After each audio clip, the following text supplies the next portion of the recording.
Hello guys, good morning. So I know na matagal nyo nang hinihintay yung aking update about sa aming pinapagawang bahay sa Valencia, Negros Oriental. This is our situation right now. Hope you guys will listen very carefully, especially to those who are thinking to invest their money like apartment, condo or whatsoever in that business that you want to do with your money. And then I would really love to speak in English with this situation right now, but my English is not that good because mostly yung situation ngayon is mga AFAM kasi yung mga client nila is foreigners like us. My husband is foreigners. I'm not foreigner. I am a Filipino. But, ayun na nga, nakita nyo, di ba? Meron kaming pinapagawang mini resort dito sa Valencia, Negros Oriental, specifically sa Bungao. So, mag-history muna tayo. Para sa mga bagong followers namin, magba-backstory muna tayo guys para malaman nyo talaga kung saan or ano ang istorya ng aming dream come into fantasy. Paano naging true kung fantasy lang din naman pala? O, diba? So, parang ganun. So, diba, yung plan namin kasi since lagi kaming pumupunta sa Pilipinas, so nag-plan kami, especially yung aking asawang AFAM na mag-invest ng bahay dito sa Pilipinas. And then, at the same time, is magne-negosyo na rin para meron kami ikabayad sa caretaker. Kahit maliit lang na negosyo. And then after that, ayun na nga, naghanap kami ng agent para tumulong sa amin, which is si Sir Ronald. Kung nakita nyo sa aming last vlog just this year. And then, ayun na nga, tinulungan kami ni Sir Ronald na maghanap ng mga bahay dito, which is, he is very professional in his work. And then, after that, nakakita na kami ng okay na price. So, bibilhin na sana namin. Si Mihaw, alam mo yun, yung kursunado na talaga siya sa bahay at lupa kasi mas okay yung presyo and then okay din yung area, yung location. And then after that, may nag-message sa akin about itong attorney na ito kasi nga 'di ba nagpa-post ako sa social media na we are planning to invest na bumili ng bahay dito sa Pilipinas. Merong nag-message sa akin yung kapitbahay din namin sa Hinubaan na na. Of course, dahil kapitbahay namin at kanang kilala din nila kami na kapitbahay, not because I am vlogger or famous baron. So, ayun na nga, nag-grab ko na opportunity na magtiwala sa kanya. So, ayun na nga, minessage ko si like, nag-asa ko ng advices kasi nga, I am first timer na bumili ng bahay ng lupa sa Pilipinas and then, of course, I do not know really what's going on so I need a guidance. Alam mo yun guys, I still need a guidance. Yung may taong maraming alam about sa law in the Philippines. And then after that, every time kung ano yung decision namin, like gusto na namin bilhin, nag-suggest siya. Dapat pumunta kayo dito sa opisina ko. Sa harap ko kayo mag-regluhanay. Like, mag-talk. Witness daw siya as a lawyer. And then, of course, kasama namin yung aming agent. And then, ayun na nga, on that time, nabibilhin na namin yung gusto naming house and lot. Pumunta kami doon. Kasi, para kay Mihaw, mag-down payment na sana talaga yun si Mihaw sa bahay at lupa na aming bibilhin. Pero, ayun na nga, sabi niya, kailangan namin pumunta sa kanya, which is good naman. Good step na kailangan talaga pumunta sa lawyer. Hindi dapat agad-agad magbigay ng pera or magbitaw ng pera. Dahil nga, alam nyo na sa panahon ngayon, ang daming mga sitwasyon na hindi natin inaasahan. Just like this time, guys. So, keep on watching.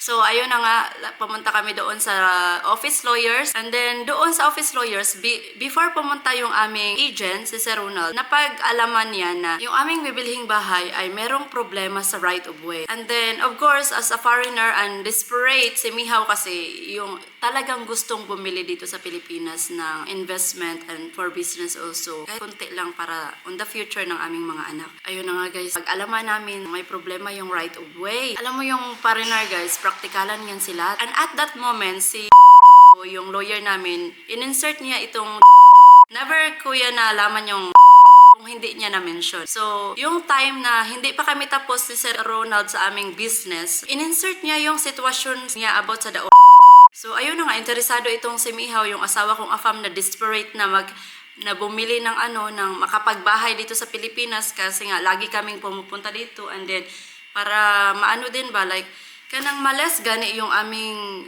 rent dahil nga napakamahal ba yan ng renta.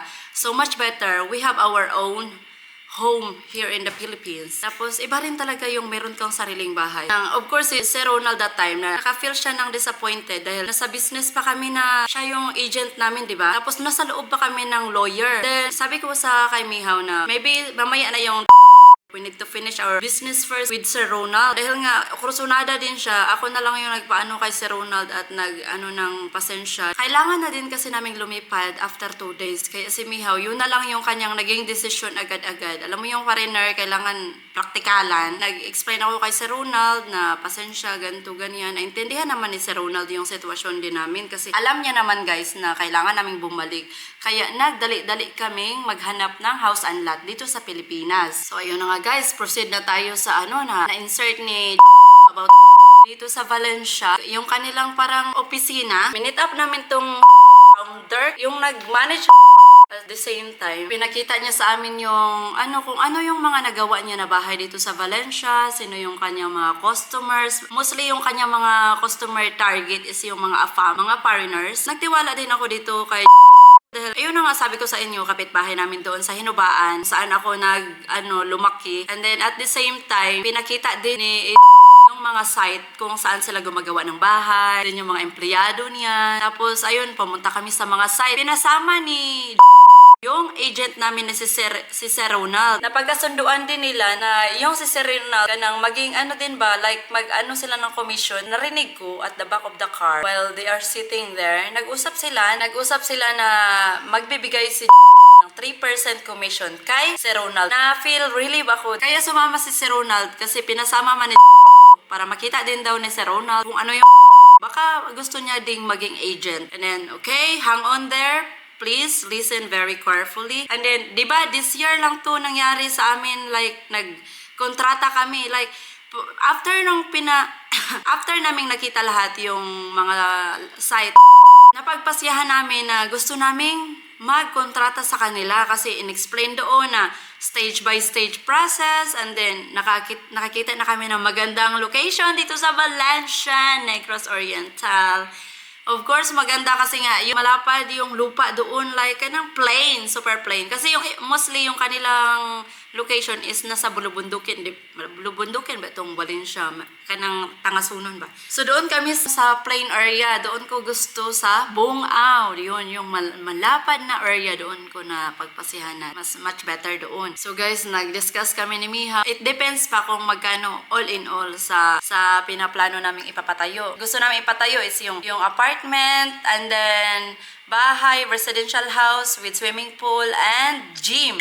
So, apat. So, it depends kung magkano yung yung i-discuss na presyo all in all. So, pag-discuss ng presyo guys is nag-click sa ni Mihaw, sa kaniyang like nasa range ng kaniyang nasa range ng kanyang price list yung pwedeng i-accept namin na offer. So ayun, dahil nga kaya namin yung presyo na binigay ni mag-sign agad ng kontrata before ng aming flight para yung kasi gusto namin na masimulan agad yung aming yung bahay namin para in the other time na magbakasyon kami sa Pilipinas, meron na kaming bahay na titirhan. Yung binigay doon sa kontrata is 150 days. Tapos kasi nga kami, marami silang trabahante, nakita namin sa site, maraming nagwo-work. So baka naman walang imposible ganon. Of course, nag-down payment kami that time kasi nga gusto naming masimulan agad yung project namin na ipapagawa. Then after that, pumunta na kami sa Poland. Wala pa kaming hinire that time na worker na magche-check ng aming proyekto. So wala talagang hindi namin alam kung hindi nag-update yung hindi namin alam kung ano nang nangyayari sa aming pinapagawang bahay. Pagkatapos ng 3 buwan, kasi nga 'di ba, sabi nila matapos na daw. Bumalik kami sa Pilipinas para of course makita din yung project namin, no. Ayun na nga nung pagbalik namin, nakita nyo din yung yung sitwasyon. Yung mga bato-bato, tapos wala pang foundation after 3 months. Hindi ko naman kasi alam talaga kung paano talaga gawin yung bahay, no? Kasi first time ko lahat. Sa pagkakaano din kasi guys, kontrata, magbibigay kami ng second stage payment. Pagkatapos na ng bahay na ng roof sa bahay ba, doon na kami magbibigay ng second payment. Naglaylo lang muna ako. Inoobserbahan ko muna yung sitwasyon talaga. Wala pang foundation, nilagyan nila ng bato-bato lang yung kasi nga hindi ba plain, like hindi totally plain yung yung Bungao na lot na binili namin. Meron siyang may pagka-slight So kailangan lagyan ng bato para ma-plain talaga. Kung nakita nyo man sa aming mga last video. Yung second vacation na namin this year, ayun na nga, di ba, nakita namin na yung bahay is bato-bato lang yung nalagay. Everyday, pumupunta na ako sa site. Nung nandito na kami, nag-stay na kami talaga sa Valencia, pumupunta na ako sa site araw-araw. And then, nakikita ko na wala man silang ina-assign lagi na maraming tao. Like, 3 or 5. Then, of course, nagre-reklamo ako sa kanila, guys, na hindi ko lang binablog. Nagre-reklamo ako sa kanila privately na, Sir, bakit ganito? Like, bakit 3 lang at saka parang walang improvement every day. Tapos sabi nila, it takes time kasi kailangan kasi like para mas strong daw yung foundation, kailangan ka ng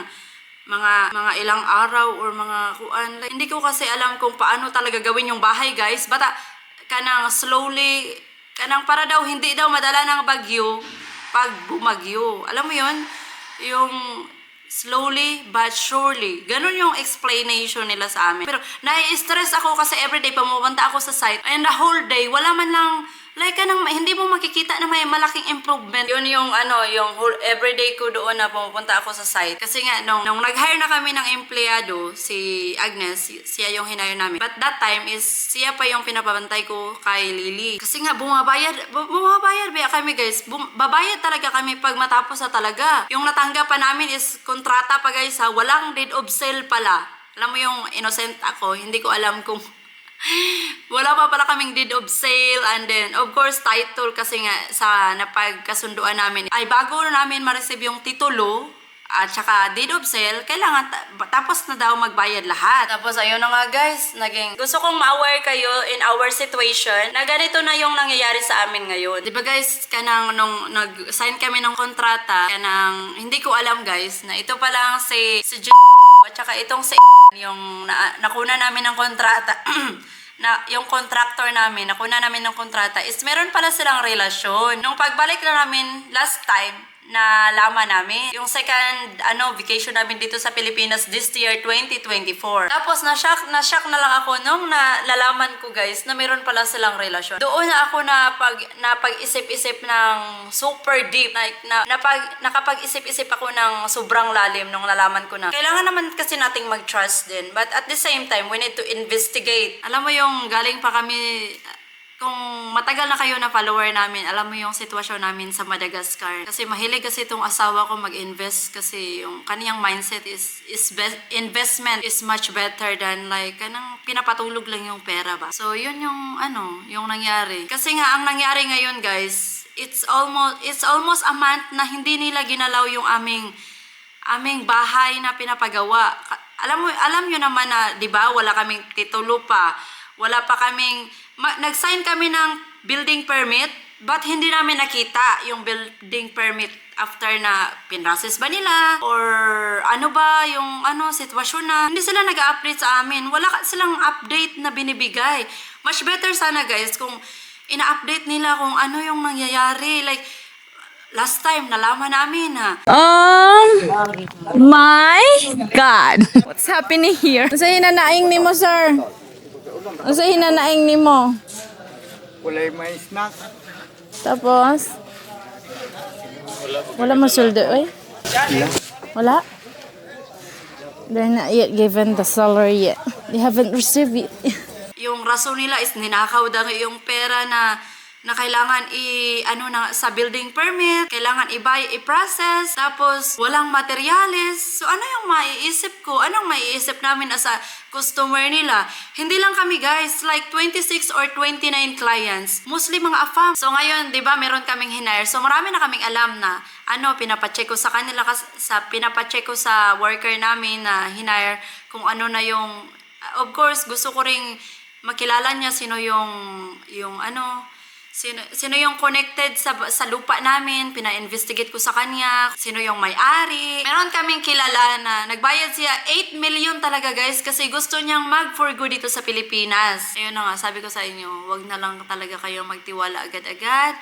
Kailangan titulo talaga muna bago ang lahat. Yung last vacation namin, nakabayad na naman kami. Di ba nakita nyo na pumunta kami sa City Hardware, nagbayad kami sa personal gamit na hindi included sa house.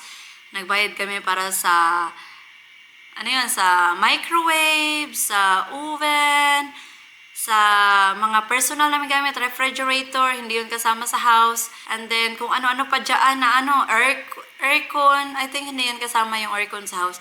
Yeah.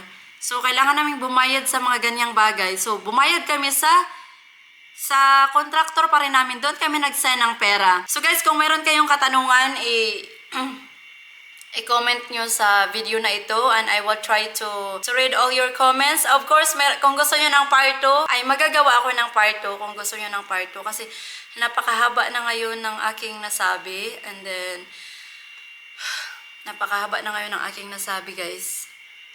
Magagawa na lang ako ng part 2 on the next video. Kung gusto nyo pang malaman ng yung ibang nangyari, nakakapagod. Alam mo yun, nakakapagod lahat. Napapagod na ako, guys. Nahihirapan na ako sa kasi galing kami doon galing sa Madagascar. Tapos, hindi lang pinupulot yung pera. Hindi lang like, maka-earn ka ng pera. Maka-earn ka ng pera, like, kailangan mong pagpawisan, pagtrabahuan. Tapos, so, just comment down below if you want me to make the part 2 of this kind of situation. Of course, even if you don't want to. And please, guys, don't forget to comment about your advice or suggestion. Ngayon ko lang to nasabi dahil right now I have the courage to tell you about it. Kasi many months ko tong maraming buwan ko tong tinago lang dito sa amin kasi nga gusto muna namin mag-observe and investigate more kung ano ba talaga yung totoo. So ngayon na wala nang improvement yung bahay namin at hindi na talaga sila nagbibigay ng more information dahil hindi naman talaga natapos, ilang buwan na yung bahay namin. Tapos wala pa kami. Kontrata lang yung natanggap.